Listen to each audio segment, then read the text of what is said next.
No matter who you are, life can change in an instant. For better, for worse, one moment can make a change for you, for your family, friends, your career, and the entire direction of the rest of your life. This morning, we're privileged to have with us Dr. David Wolf. And Dr. Wolf grew up in the Kokomo area. He graduated from Manchester College. It's now a university, I think, but was a college when he graduated. Also graduated from Des Moines University College of Osteopathic Medicine, and has been in practice as a doctor in caring for women's health as an OBGYN for the last many years. And Dr. Wolf is going to share with us this morning a little bit about his testimony and how it is that God has worked in his life in the face of adversity.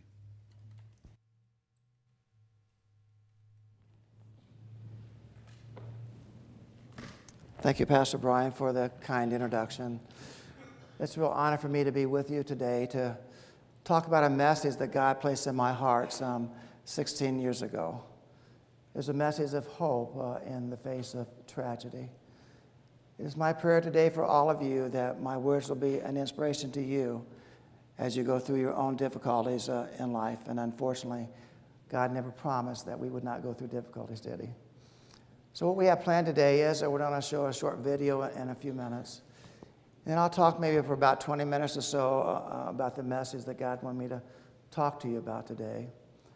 And then we'll show another short video. And then for those of you who feel inclined, Nia and I will be out in the annex selling our book and sign it. It's called The Gift Is You. It's a book that God inspired me to write to help people in times of their tragedies. So we'll show the first video.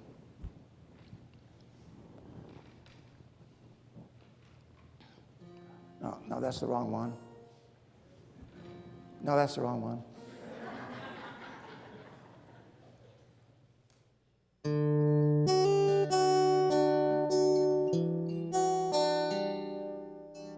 It's been almost 13 years ago on July 29th, 2001. I was racing go-karts here. I had a passion for go-kart racing, and I raced around this track for 3 years, and I was very successful. On this particular day, it was a beautiful day, about like today, pretty hot, that I was down here racing go-karts, and it was the second race of the day for me. And I was on the inside of the second row. And we came out of here, and we were going probably about 65 miles an hour in those little go-karts. And unfortunately, the cars in front of me started spinning. So I made a quick turn to the right, and then another quick turn to the left, but unfortunately, my cart also started spinning. So the wall back there, I hit so hard that it drove the disc brake through the back of my seat. I was thrown out of my cart. Almost all my ribs were broken. All my spine processes in my back here were broken. And there was blood flowing into my left lung, and I laid on the track literally fighting for my life. I was taken to St. Vincent's Hospital. They took me to neuro ICU to stabilize me. I was in neuro ICU for 2 days unconscious, and it was during that time that God started talking to me. He said, David, he said, don't worry about anything. I'm going to be with you. I'm going to pick you up when you fall. I'm going to carry you when you can't walk. And I'm going to use you to glorify my name. 2 days later, I woke up, and Dr. McCormick, the neurosurgeon, walked in with my family. And Dr. McCormick looked at me and says, David, I have some sad news to tell you. He said, you were involved in a very serious go-kart racing accident 2 days ago. And you had multiple injuries, but one of the most serious injuries was that you injured your spine. In fact, it was severed, and you're going to be paralyzed for the rest of your life. And I looked at Dr. McCormick and I said, Dr. McCormick, it looks like I have a new challenge in life, doesn't it? And he looked at me and he said, Dr. Wolf, I don't think you understood what I said. I said, no, Dr. McCormick, you didn't understand what I said. So that was the beginning of a journey that God was going to put me on to glorify his name. For the last several years, I wrote the book called The Gift Is You. It's a book about God's grace and God's love in my life, and it's a book about encouragement to other people.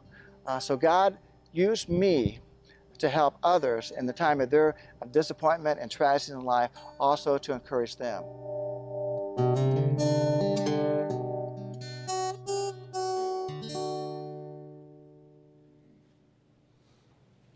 July 29, 2001 is a day that I will never forget.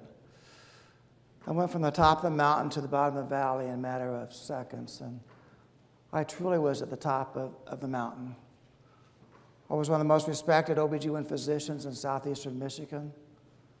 I had done over 11,000 deliveries in my career at that point. I was doing between 10 and 15 gynecological surgeries. I was the program director of the OB/GYN Resi program at our hospital, one of the best in Michigan, and well respected through this United States. I was married to my wife, Anita, and she's in the audience today with me, for over 30 years. We had 2 children. My daughter, Raquel, was a student at St. Louis University getting her master's degree. And my son was getting a degree at Western University in Michigan. And the other thing is, I had the opportunity of going to Haiti for 3 years before my accident. I was allowed to take care of the poorest of the poor at Haiti. Every day before the surgery, we would pray with the patients. We would pray before their deliveries. And I can still see their eyes, the Haitian women's eyes, saying, thank you. And to be honest with you, for all the things that's been taken away from me about being in a wheelchair, that's the most difficult thing I had to accept. So definitely I went from the top of the mountain to the bottom of the valley. And I laid on that go-kart track. I had no idea what was going to happen to me. I didn't know if I was going to die or live. I had no idea if I ever was going to be a physician again. And as the video said, I was taken to St. Vincent's Hospital, Trauma Hospital in Toledo. I was placed in neuro ICU. And I was unconscious for 2 days. And it's during that time that my God, and hopefully your God, started talking to me.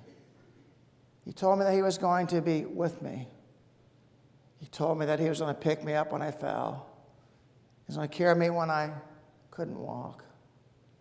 He was going to utilize me to glorify him. I don't know, friends, if that means too much to you, but the time of near death, to have the greatest person in the world talking to you and reassuring you that no matter what happened, he was going to be with me. Quite a great words during that time of my near death. I decided to wake up after 2 days, and I woke up and I didn't really know where I was at. I didn't know if I was in the emergency room or where it was. And I didn't know if it was Sunday, but in reality, it was Tuesday afternoon. And my family was in the room, and I saw a doctor in a white jacket, and his name was Dr. McCormick. Later, I realized that it was a neurosurgeon that had been taking care of me during the last 2 days. And as you saw in the video, Dr. McCormick, with tears in his eyes, said, David, you've been involved in a major go-kart racing accident. And you have sustained many injuries, but the most serious was that you had severed your spinal cord at the level of your belly button, and you're never, ever going to be able to walk again. Now just think of that. Think of that waking up from being unconscious, not knowing where you're at, and somebody telling you that you're never going to be able to walk again. What would you all have done? Would you have screamed? Would you have cried? Would you go into a great depression? Would you have looked at him and said, surely there's hope, isn't there? Isn't that what most people would probably say? But what did I say? I said, Dr. McCormick, looks like I have a new challenge in life, doesn't it? He looked at me and he says, Dr. Wolf, I don't think you understood what I said. And I said, no, Dr. McCormick, you didn't understand what I said. So see, God was starting to use his promise, wasn't he? He was starting to utilize me to glorify him. During the time I was in the hospital, over 1,800 cards and letters flowed into my room. Hundreds and hundreds of people came to see me. And they said the same thing. How could it be? How could it be that Dr. Wolf went from the top of the mountain to the bottom of the valley and still has that twinkle in his eye? How can it be? I also want to say something to you as a congregation. I know there's probably people in the hospital today that you know. There's probably people in nursing homes that you know. And I can't tell you how important it is to reach out to those individuals. Sometimes you don't know what to say. Sometimes you may be fearful of saying the wrong thing. But friends, I'm not sure you have to say anything. All you have to do is be there. All you have to do is let the people look at your eyes. All you have to do is hold their hand. And all you have to do is pray for them. After 2 weeks, it was time for me to leave St. Vincent's Hospital to go to rehab hospital in Detroit called REM, associated with Wayne State University Medical School. It was very difficult for me to leave the hospital that saved my life.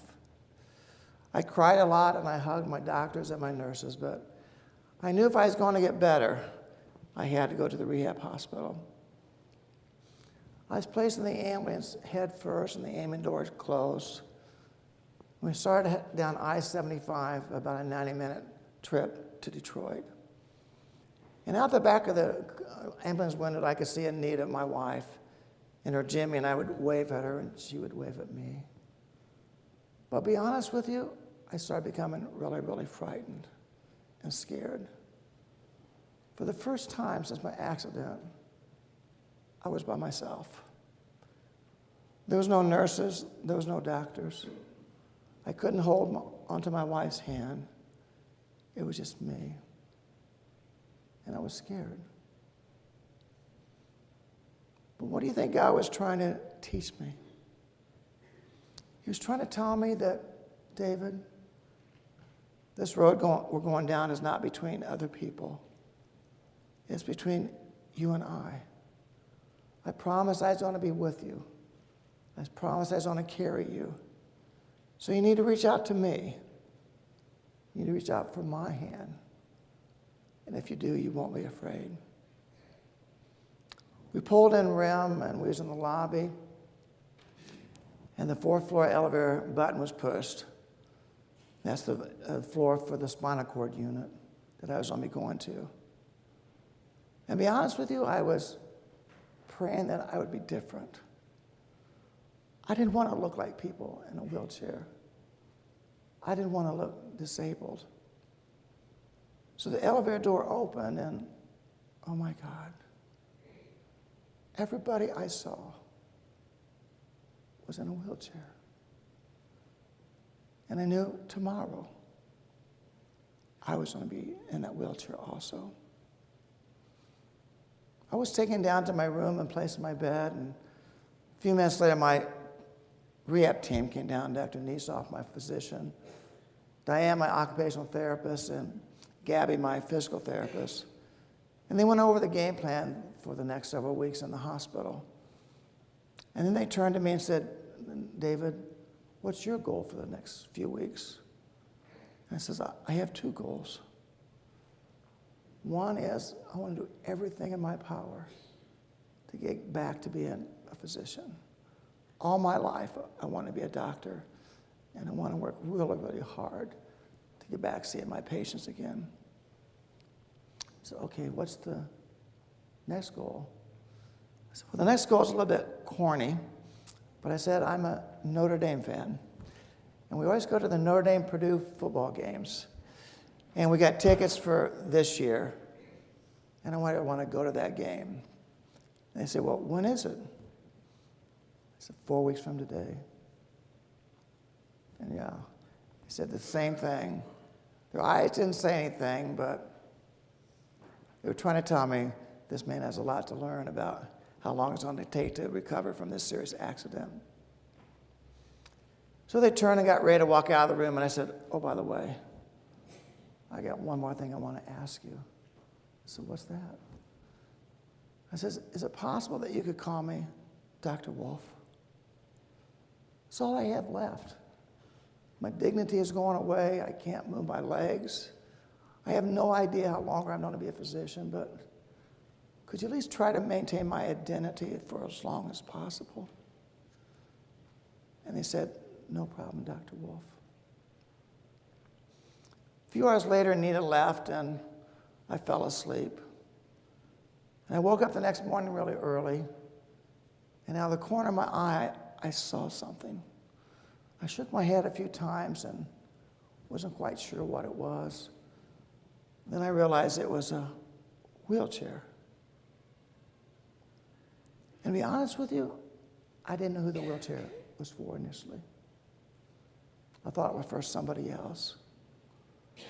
But then I realized that this wheelchair was for me. This is going to be the way that I was going to get around for the rest of my life. And to be honest with you, it was very difficult for me to accept. Because always before, if I tried really hard, if I put my mind to it, I could accomplish anything. But I knew that no matter how hard I tried, no matter how much I prayed, I was never, ever going to be able to walk again. And tears started rolling down my cheeks. That first 2 weeks at REM was the most difficult weeks of my life. I was so tired, by the end of the day, I could barely get back into my bed. I was fainting 2 or 3 times a day because my blood pressure was so low. And I don't know about you all, but it's not fun to think you're fainting and you can't do anything about it. I had extreme difficulty transferring from my bed to my wheelchair to my bed, and you would think that would be easy, wouldn't you? Just slide back and forth. But unfortunately, with no core muscles and no legs, it was very, very difficult. And I became really, really frustrated. But that wasn't the most difficult part. The most difficult part was I was losing my dignity. And I don't know about you guys, but my dignity was really important to me. But the nurses would get me up in the morning time. They would take my clothes off, and they'd put me in a shower chair and take me to the bathroom. And, of course, these nurses were female, and I had no clothes on. I was so embarrassed. But that wasn't the worst of the story. I also had difficulty holding my urine.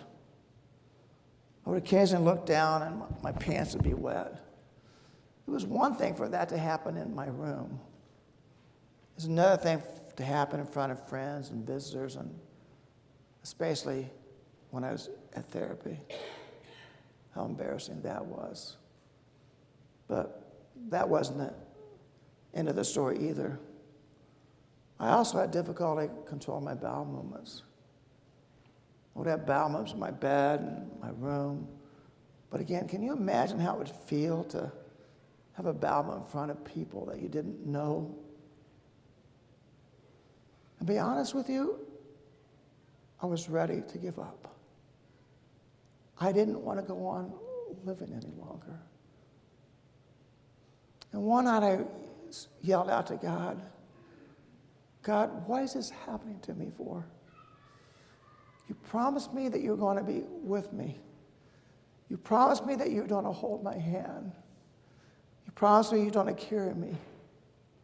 And look what's happening to me.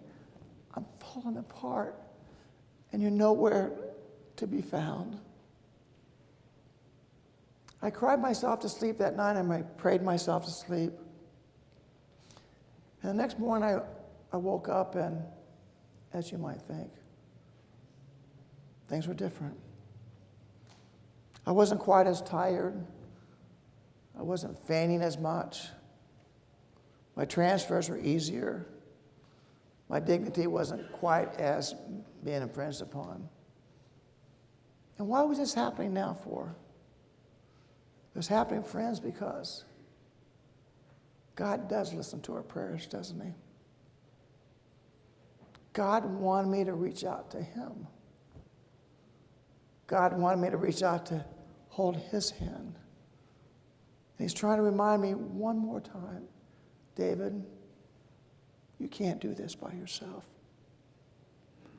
So don't forget, friends, in the time of your deepest tragedies, talk to him, hold his hand, because he's there for you like he was for me. So my life at RIM started becoming a little bit more productive. They allowed me to start teaching classes in hygiene, and that was important. It made me feel good. God also started using me as an encourager. I would go down to the rehab in the morning time, and I would say to the therapist, "Where's Johnny at?" "Oh, Dr. Wolf, he just doesn't want to come down today." I said, "Oh, wait a minute." So I'd go back up to the 4th floor and walk into Johnny's room, and "Johnny," I said, "how come you're not coming down to rehab?" "Oh, Dr. Wolf, I just don't want to." I said, "You know, Johnny, if you don't come down to rehab, you know what's going to happen to you? You're going to be in a nursing home for the rest of your life if you can't figure out how to transfer and do all the things we need to do." He said, "Dr. Wolf, you just don't understand." "Really? I don't understand, Johnny? I can't move my legs either. I've had everything taken away from me too. So let's get going, Johnny." So finally, the last week, Monday the last week, was here. And I was getting all excited for Friday because I was going to go home and go to the Notre Dame-Purdue game. But guess what happened on that Monday? Do y'all remember? 9/11. 2 planes at the Twin Towers in New York City. And the world we knew it would never quite be the same again. And I realized it was a big tragedy, but I was kind of sheltered because I was in the hospital. So Nita came to see me on Wednesday, and she just didn't seem right that day. She had tears in her eyes and said, "You know, David, I don't know how to tell you this, but all the sporting events in the United States have been canceled. There will be no Notre Dame-Purdue game." And I looked at her, and I started crying. I worked so hard during these 4 weeks. And now all the work I did was for nothing. See, God was trying to prepare me again for disappointments, wasn't he? I was going to have many, many disappointments over the next several weeks to months to a year. And he was preparing me for a world that I wasn't used to. So Friday came, and they did let us out of the hospital that day, and it was very, very difficult leaving those people at RIM. See, St. Vincent's saved my life. RIM gave my life back to me. So Nina and I, after a bunch of hugs and crying, got in our car, started heading down I-75 to Trenton, which is about 30 miles south of Detroit. And even though Anita is a nurse and I'm a physician, we got frightened. There'll be no physical therapist at home. There'll be no occupational therapist. Will we remember to turn me every 4 hours during the nighttime so I don't get sores?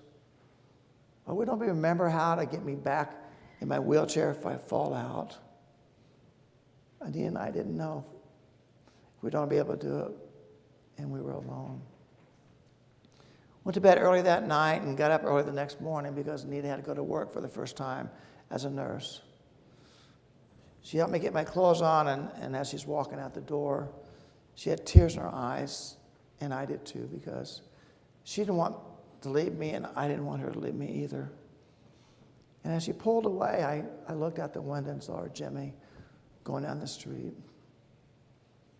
And for the first time since my accident, I was totally alone. What was going to happen if I fell out of my wheelchair? I couldn't get back in myself. What was going to happen if I had a bowel movement or urination? I couldn't change my clothes myself. What was going to happen? So I decided, you know what, I can't sit here and cry all day long. So I don't know about you all, but I thought, well, I'll get me some coffee. So I went to the kitchen to get coffee, and guess what? Couldn't reach the coffee cup. I guess there's no coffee this morning.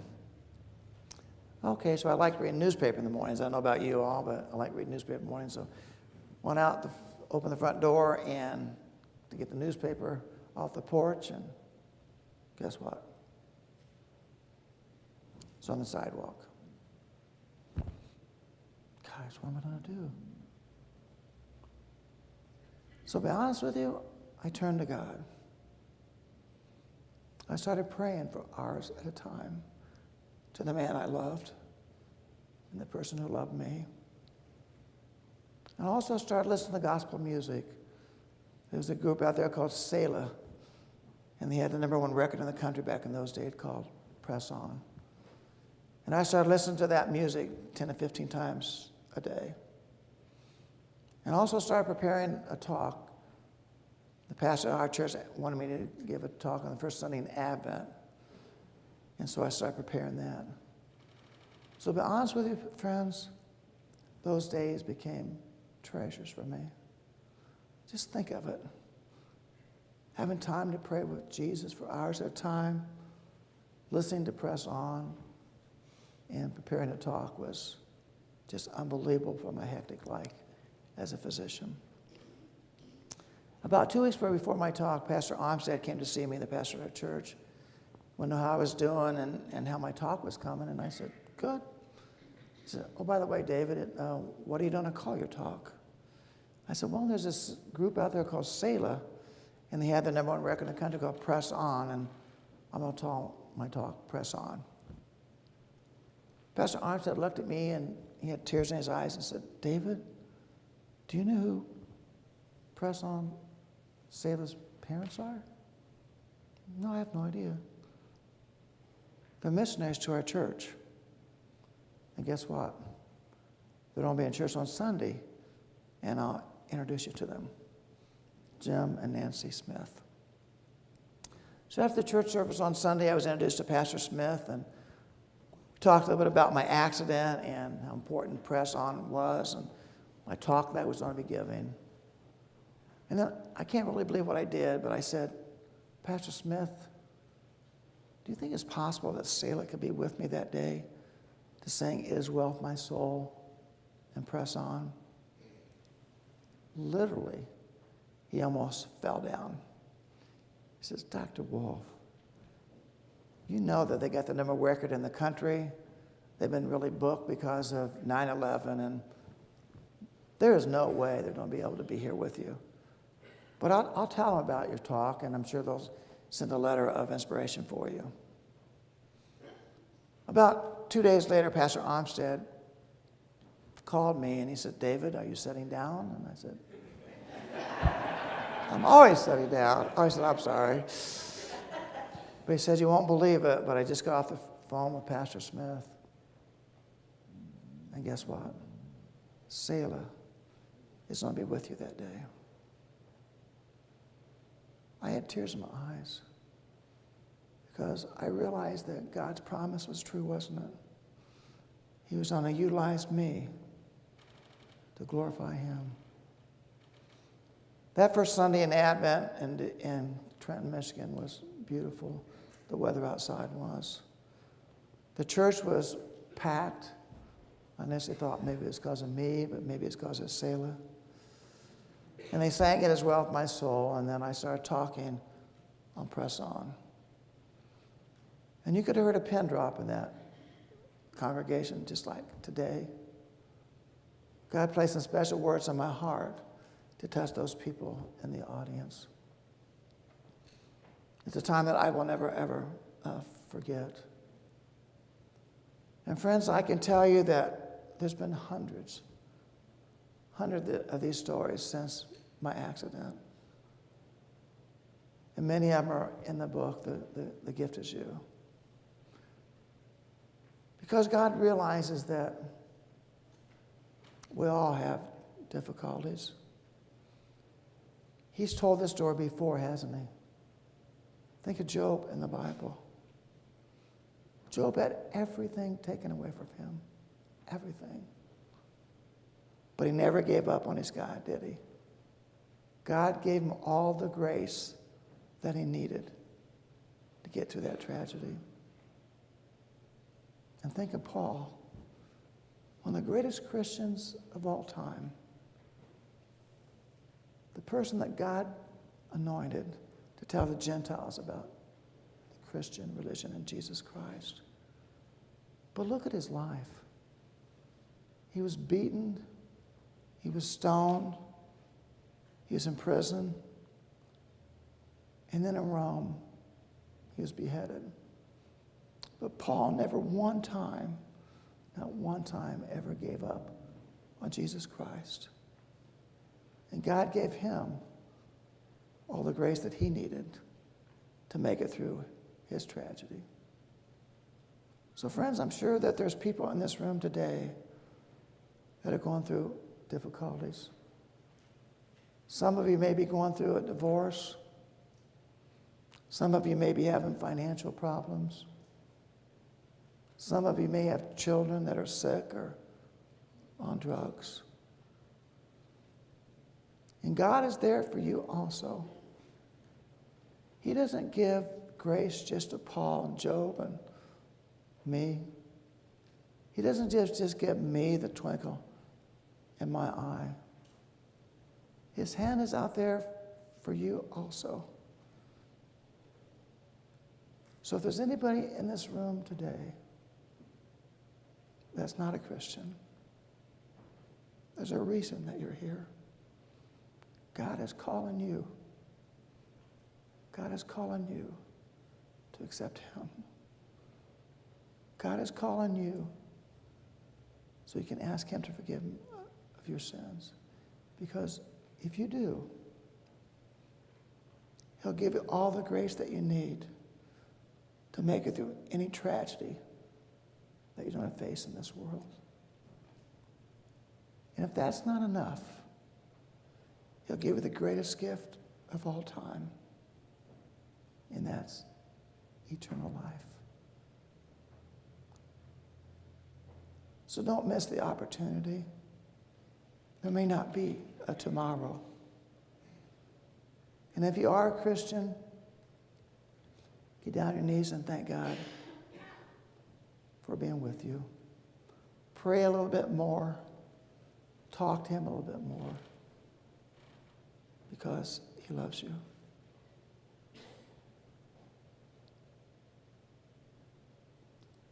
After my talk, Anita and I will be out in the foyer selling my book and did a book signing. I'm not here to sell my book. But I am here to sell the words that God placed in that book. It is God's book, not mine. He just allowed me to put my name on it. So I want to thank you for being here with me this morning. I hope that my words were an inspiration to you, because I'm a real person. But God's wanted me to tell you that grace is enough for you also. So we'll go with the last video.